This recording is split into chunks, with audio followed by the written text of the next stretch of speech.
Hi viewers, ఈరోజు మన భారత కేంద్ర బడ్జెట్ 2026-27 ముఖ్యాంశాలు తెలుసుకుందాము. మన బడ్జెట్ 2026 ముఖ్యాంశాలు, అందులో ప్రధానంగా మనము 8 పాయింట్స్గా చెప్పుకోవచ్చు. ఫస్ట్ పాయింట్, మౌలిక వస్తువులకు పెద్ద ప్రాధాన్యము.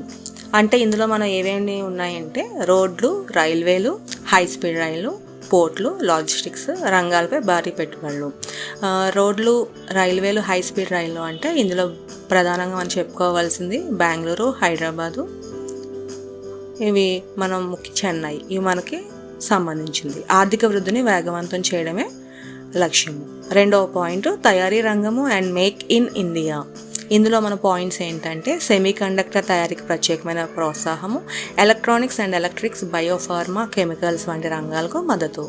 అండ్ ఇందులో మరొక పాయింట్, దిగుమతులపై ఆధారాన్ని తగ్గించడంపై దృష్టి. Next third point, connectivity and రవాణా. హై స్పీడ్ రైళ్ళు కారిడార్లు, సరుకు రవాణా కారిడార్లు, ఇన్లాండ్ వాటర్ వేస్ అభివృద్ధి.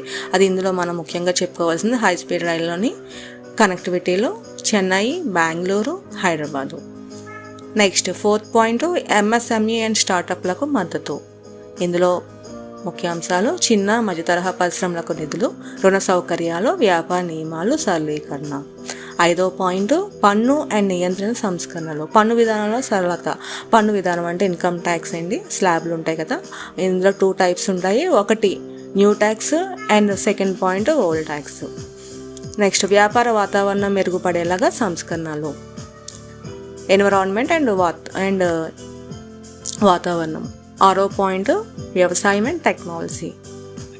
రైతులకు డిజిటల్ ఏఏ ఆధారిత సలహా సేవలు, వ్యవసాయ ఉత్పాదకత పెంపుపై దృష్టి.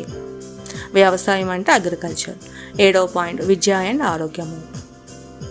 విద్యా మౌలిక వస్తువుల బలోపేతము, ఆరోగ్య రంగంలో మానవ వనరుల అభివృద్ధి. 8వ పాయింట్, ఆర్థిక క్రమశిక్షణ, ఫిస్కల్ డెఫిసిట్ నియంత్రణ, దీర్ఘకాలిక స్థిరమైన వృద్ధి లక్ష్యము. ఇందులో మనకు ప్రధానంగా 2026 ఫిబ్రవరి 1న డిస్కస్ చేయడం జరిగింది. ఇది మన కేంద్ర బడ్జెట్. Thank you.